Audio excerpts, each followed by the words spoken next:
Last week நீ எங்கடா போன? கடந்த ஒரு வாரமாக உன்னை காணவே இல்லையே அப்படின்னு கேட்குறது எனக்கு கேட்குது. நானும் மனிதன் தானே, எனக்கும் வாழ்க்கையில் அடிகள், பிரச்சனைகள், துன்பம், துயரம் எல்லாம் வந்து வரத்தானே செய்யும். அதே மாதிரி தான் லாஸ்ட் 1 வீக் வந்து ரொம்ப கிரிட்டிக்கலாக ஒர்க்லேயும் சரி, லைஃப்லேயும் சரி ஒரு மாதிரி ஹார்டாக போச்சு. ஸோ ஓகே, இந்த 1 வீக் நான் வந்து பாட்காஸ்ட்டுக்கு ஒரு பிரேக் விட்டுக்கலாம். பிரேக்குன்னெலாம் சொல்ல முடியாது, என்னால் போட முடியல, அதனால் போடலை. ஸோ மன்னித்து விடுங்கள். இன்றைக்கி நான் ஒரு சூப்பர் டாப்பிக்கில் பேச வந்திருக்கேன்.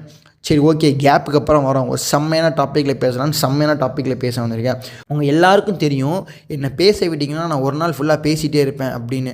அப்படிப்பட்ட நான் இப்போ ரீசெண்ட் டைமில் என்ன யோசிக்கிறேன்னா, பேசாமல் நம்ம பேசாமே இருந்துருக்கலாம் போல் அப்படின்னு நினைக்கிறேன்.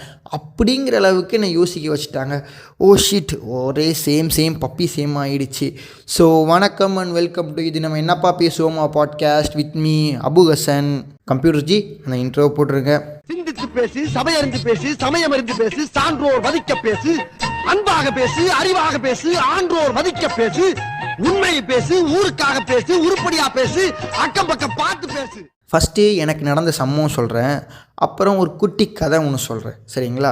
சம்பவம் என்னென்னா, எனக்கு ஃப்ரெண்டு ஒருத்தவங்க இருக்காங்க. அவங்க என்னோடய வயசில் பெரியவங்க, எனக்கு சீனியர் அப்படின்னு வச்சுக்கலாம். அவங்க பேர் நம்ம சிவான்னு வச்சுக்கலாம். அதாவது அவங்க எனக்கு சூப்பர் சீனியர். பட் அவங்க எனக்கு செம்ம க்ளோஸு, செம்மையாக பேசிப்போம், 2 பேரும் ஜாலியாக ஒருத்தரை கலாய்ச்சிப்போம். அவங்களும் ஏஜ் டிஃப்ரென்ஸ் பார்க்காம என்கிட்ட நல்லா பேசுவாங்க. நான் அவங்ககிட்ட எப்படி இருந்தாலும் அவங்க என்னோடய வயசில் பெரியவங்க அப்படின்னு நான் அவங்களுக்கு ஒரு மரியாதையோடு இருப்பேன். அவங்களுக்கு ஒரு ஸ்பேஸ் கொடுத்து அவங்க மரியாதையை அப்படி நான் தக்க வச்சுப்பேன். அவங்களோட நான் மரியாதையோட தான் பேசுவேன். நல்லா போய்கிட்டு இருந்த எங்கள் நட்பில் திடீர்னு ஒரு விரிசல் வருது. விரிசல் அப்படின்னா முன்ன மாதிரி எங்களால் பேசிக்க முடியல. சிவான்னா அவங்க ஃபேமிலி, அவங்க ஒர்க் அப்படின்னு ஃபுல் டே பிஸி ஆகிட்டாங்க. நானும் என்னோடய ஆஃபீஸ் ஒர்க், என்னோடய பர்சனல் ஒர்க் அப்படின்னு கொஞ்சம் பிஸி ஆகிட்டேன். கொஞ்ச நாள் அவங்க சைட்லேருந்து எனக்கு எந்த விதமான டெக்ஸ்ட்டோ காலோ எதுவுமே இல்லை. என் சைட்லேருந்து அவங்களுக்கு எந்த விதமான டெக்ஸ்ட்டோ காலோ மெசேஜோ எதுவும் பண்ணுறதில்ல. அப்புறம் ஒரு ஃபியூ மந்த்ஸ் நான் அவங்களுக்கு டெக்ஸ்ட் பண்ணுறேன், ஹாய் அண்ணா எப்படி இருக்கீங்க அப்படின்னு. என் டெக்ஸ்ட்டை பார்த்த உடனே அவங்க எனக்கு கால் பண்ணிட்டாங்க. ஃபஸ்ட்டு ஸ்டார்ட் பண்ணும்போதே ஒரு ஷாக்கிங்கான விஷயம் என்னென்னா, அவங்க வீட்டில் ஒரு டெத்து. யாருன்னு மென்ஷன் பண்ண விரும்பலை, பட் அவங்க வீட்டில் அவங்களுக்கு ரொம்ப க்ளோஸான ஒரு பர்சன் டெத்.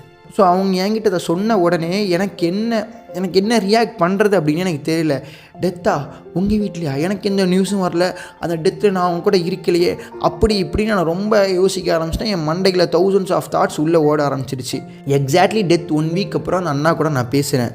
அவங்க டெத் அப்படின்னு நினச்சி ஃபீல் பண்ணுறது ஒரு 50%னா, அவங்க பிளேஸில் அவங்க இல்லாமல் எப்படி இருக்கிறதுன்னு நினச்சி ஃபீல் பண்ணுறது தான் 200%. நான் என்ன சொல்ல வரேன்னு உங்களுக்கே கிளியராக புரிஞ்சிருக்கும். ஸோ சிவா நான் கால் பண்ணி ஒரு 40 minutes to 1 hour கிட்ட அவங்க கஷ்டத்தை சொல்லி ஃபீல் பண்ணுறாங்க. லிட்ரலி அழுகிறாங்க. அந்த கால் மொத்தமாக ஒரு 1 hour போயிருக்கும். அந்த 1 hourல நான் பேசினது வெறும் 3 வார்த்தை தான். எப்போ என்ன ஆச்சு, எப்படி ஆச்சு, அவ்வளோதான் நான் பேசினேன். வேறு எதுவுமே பேசலை. நான் டெத்தை பற்றி மட்டும்தான் கேள்வி கேட்டேன்.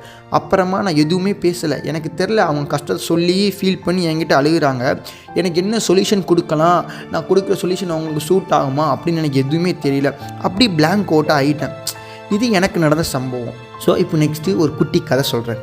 கணேஷ், சுரேஷ் அப்படின்னு 2 பேர் இருக்காங்க. இந்த 2 பேருக்குமே காமனான ஒரு ஃப்ரெண்டு இருக்காங்க.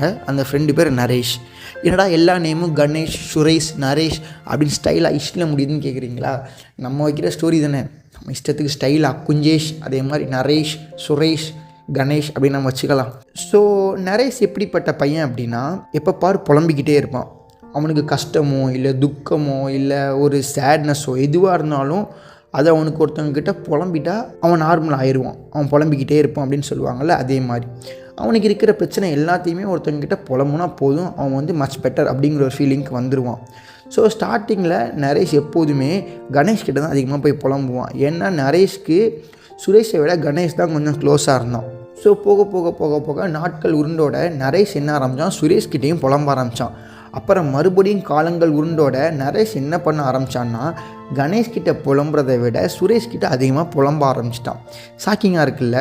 ஸோ ஃபஸ்ட்டு சொன்ன சம்பவம் இருக்குல்ல, சிவாண்ணா சம்பவம், அந்த அண்ணா எப்போ அவங்களோட கஷ்டத்தை என்கிட்ட ஷேர் பண்ணி ஃபீல் பண்ணி புலம்ப ஆரம்பித்தாங்களோ, அதுக்கப்புறம் அந்த அண்ணா என்கிட்ட செம்மையாக க்ளோஸ் ஆக ஆரம்பிச்சிட்டாங்க. ஸோ இப்போ அதே மாதிரி நரேஷ்க்கு கணேஷை விட சுரேஷ் ரொம்ப க்ளோஸ் ஆகிட்டான். ஏன்னா அன்றைக்கி சிவாண்ணா என்கிட்ட புலம்பும் போது எனக்கு அந்த அண்ணாவுக்கு ஏதாவது சொல்யூஷன் கொடுக்கணும், அவங்க பிரச்சனைக்கு ஏதாவது ஒரு சொல்யூஷன் கொடுக்கணும் அப்படின்னு ரொம்ப யோசித்தேன். பட் எனக்கு அந்த இடத்துல என்ன பேசுறதுன்னு தெரில.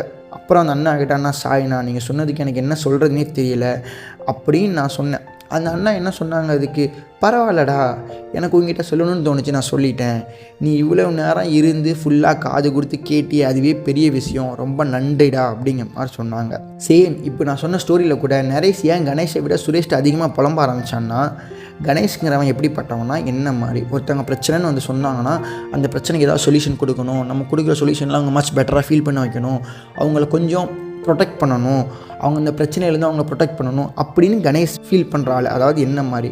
பட் சுரேஷ் அப்படி இல்லை. ஒருத்தவங்க ஒரு பிரச்சனையை சொல்கிறாங்க அப்படின்னா, நீ சொல்லு, நான் காது கொடுத்து கேட்குறேன் அப்படின்னு அமைதியாக ஃபுல்லாக சைலண்ட்டாக உட்காந்து கேட்பார். ஸோ இவ்வளோ பெரிய உரையாடலுக்கு பிறகு நான் கூற வரும் கருத்து என்னவென்றால், நம்மக்கிட்ட யாரும் அவங்க பிரச்சனை இல்லை, கஷ்டம் இல்லை, அவங்க துக்கம் வந்து புலம்புறாங்க இல்லை சொல்கிறாங்க அப்படின்னா அதுக்கு நம்ம பதில் சொல்லணும், சொல்யூஷன் வேணும் அப்படின்னு அவங்க நம்மக்கிட்ட வந்து சொல்கிறது இல்லை. அந்த பிரச்சனையில் இருக்கிற அவங்களுக்கே அதுக்கு சொல்யூஷனும் தெரியும்.